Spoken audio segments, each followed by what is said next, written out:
Pessoal, bem-vindos a mais um vídeo do RPG Planet. Eu sou o Cello e hoje, aproveitando o clima de Halloween, eu vou falar para vocês sobre a melhor aventura de D&D.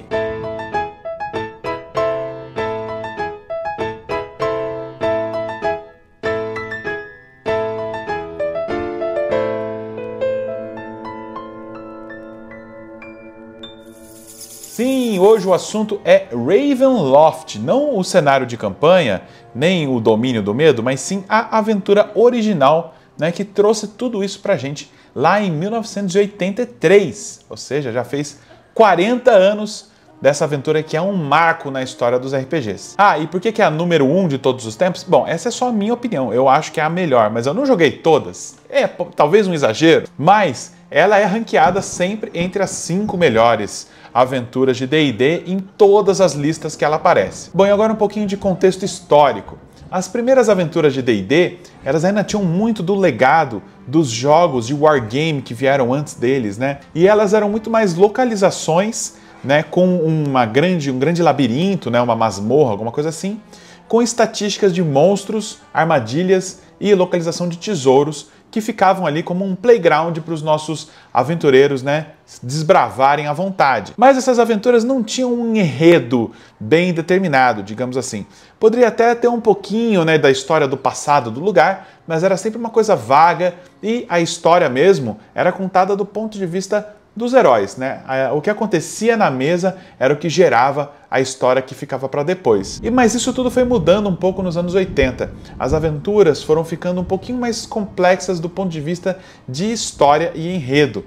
E o ápice disso foi o lançamento da aventura Ravenloft em 1983, que foi escrito pelo casal Tracy e Laura Hickman, que você já pode ter ouvido falar antes. Aqui no canal a gente já falou deles bastante, principalmente no nosso vídeo de cenários aí sobre Dragonlance. E depois do lançamento, essa aventura foi tão bem recebida que a TSR, né, a editora que publicava Dungeons & Dragons, resolveu ampliar, né, a história e criar todo um cenário de campanha de horror gótico em volta do enredo dessa aventura e também adicionou enredos de outros tipos de tropos clássicos de horror gótico, né? Todos esses monstros tradicionais acabaram ganhando um lugarzinho no mundo ali de D&D nesse cenário de campanha. E aproveitando que eu estou falando do cenário de Ravenloft também, queria agradecer aos patrocinadores desse vídeo. O pessoal que escreveu o livro Guia dos Weatherway para a Sobrevivência nas Brumas, que está disponível na plataforma DMs Guild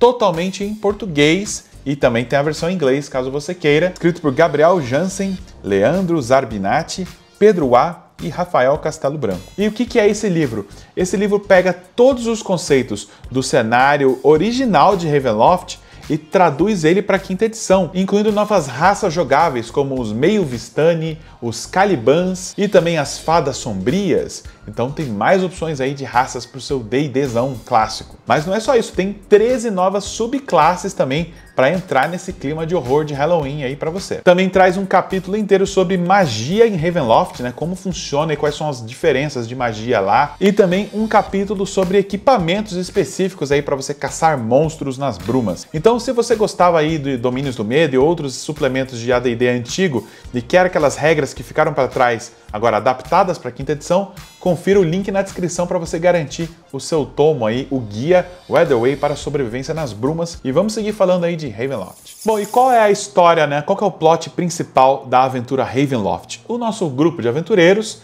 encontra uma carta misteriosa quando eles estão numa taverna, uma carta pedindo por ajuda, né? E eles partem na estrada até chegar nos portões estranhos, uns portões metálicos, que depois que eles passam pelos portões, eles se fecham atrás deles e é impossível voltar. Além disso, uma densa bruma começa a circular sobre a região e essa névoa é venenosa, prendendo os jogadores dentro de um reino que eles não conhecem, um reino sombrio e misterioso chamado Baróvia. E lá em Baróvia, e eles atendendo ainda o chamado daquela carta, eles descobrem que o lugar todo é comandado por um vampiro poderosíssimo chamado Conde Strad von Zarovich, e que a vida daquelas pessoas que moram em Baróvia é regida pelo humor ou mau humor desse vampiro, porque ele realmente é o ser mais poderoso que existe em toda a região. E esse conde, ele tem uma obsessão. Tem uma NPC que aparece no jogo, que é a Irena Coliana, que acaba entrando na parte do grupo. Pode até ser um personagem jogador também, se o mestre quiser. E a Irena é uma certa obsessão que o vampiro tem. Ele quer essa moça para vampirizá-la e transformá-la numa noiva eterna ao lado dele. E aí o grupo precisa então encontrar alguns objetos sagrados que combinados seriam capazes de destruir esse vampiro, salvando a Irena, libertando os nossos heróis e também libertando todo o povoado de Baróvia. Parece bem simples assim, mas ela tem uma camada muito interessante de que a história pessoal do vilão é o que rege o resto da aventura. E o grupo, a cada passo que dá nas masmorras do Castelo Ravenloft, descobre um pouquinho mais sobre a origem desse vampiro, deixando a história ainda mais intrigante. Se você quer conhecer mais sobre o vampiro Strad von Zarovich, temos 2 vídeos no canal contando a história completinha dele, tá? Tintim por tintim. E é importante dizer que essa aventura recebeu vários remakes e reedições com o passar do tempo.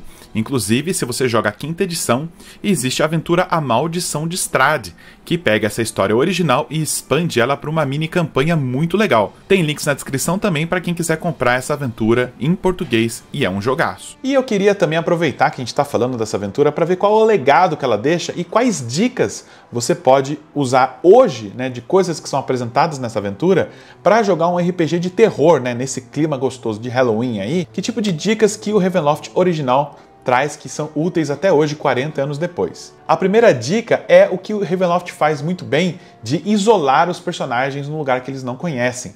As brumas que cercam, né, o condado de Baróvia faz com que os jogadores não possam voltar para a cidade natal deles e pedir ajuda e voltar lá com um exército inteiro para resolver o problema deles.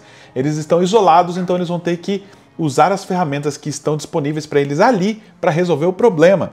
E o isolamento também causa estranheza, medo, apreensão, ansiedade. Você vê em muitos filmes de terror essa estratégia sendo usada de isolar os protagonistas. Outra dica legal que essa aventura dá, que pode ser usada hoje em dia também, é a instigação da paranoia nos seus jogadores, o que é muito interessante de fazer.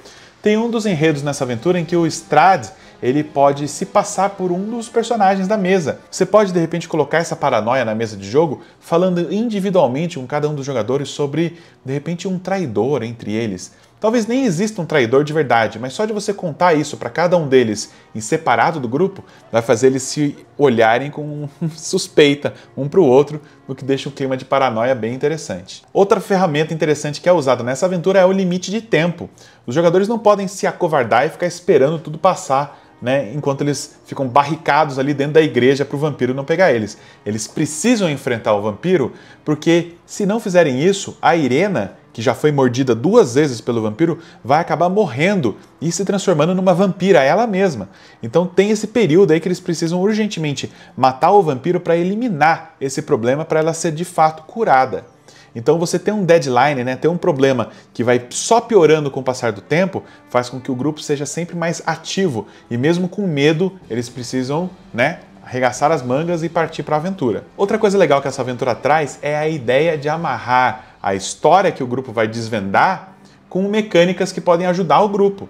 Então tem um tomo na história que é o Tomo de Strad, um livro que é uma espécie de diário do grande vilão da história.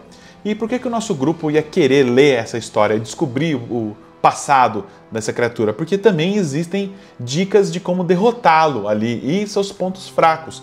Então você acaba mostrando, né, um pouco mais da história, o que é muito legal para quem se amarra nisso, mas também para aquele jogador que quer mais o combate, quer resolver logo o problema, nesse livro também tem dicas e pontos fracos do vilão para ele enfrentar. Então amarrar as duas coisas é mais legal do que simplesmente sentar e contar uma história. E por último, uma última inovação que também é muito legal dessa aventura e que pode ser usada hoje em dia, aliás eu recomendo usar, é você ter um vilão ativo, né? Porque às vezes muitas masmorras tinham um vilão ali na última sala da masmorra que fica ali parado, esperando, né? Um dragão aguardando o grupo de aventureiros chegar para matá-lo e acabou. O Strad von Zarovich não é esse tipo de vilão. Ele está constantemente usando espiões para saber onde o grupo de aventureiros está, o que eles estão fazendo, para ele atazanar a vida deles o tempo inteiro. E também para ele se adaptar às táticas do grupo, porque ele sabe o que o grupo está tramando contra ele. E isso também serve para você criar uma animosidade bem grande entre os personagens e o vilão, né? Fazendo com que depois, quando os heróis finalmente consigam vencer, né, você sinta um clima de euforia de todo mundo que finalmente matou aquele cara chato que ficava toda hora atazanando os planos deles. Então essas são as dicas aí que deu pra gente pincelar aí da aventura Ravenloft. Feliz Dia das Bruxas para vocês, cuidado aí na noite, nunca se sabe o perigo que espreita nas sombras, e também escovem os dentes porque quem come muito doce pode ter cáries. Beijo para vocês, a gente se vê numa próxima.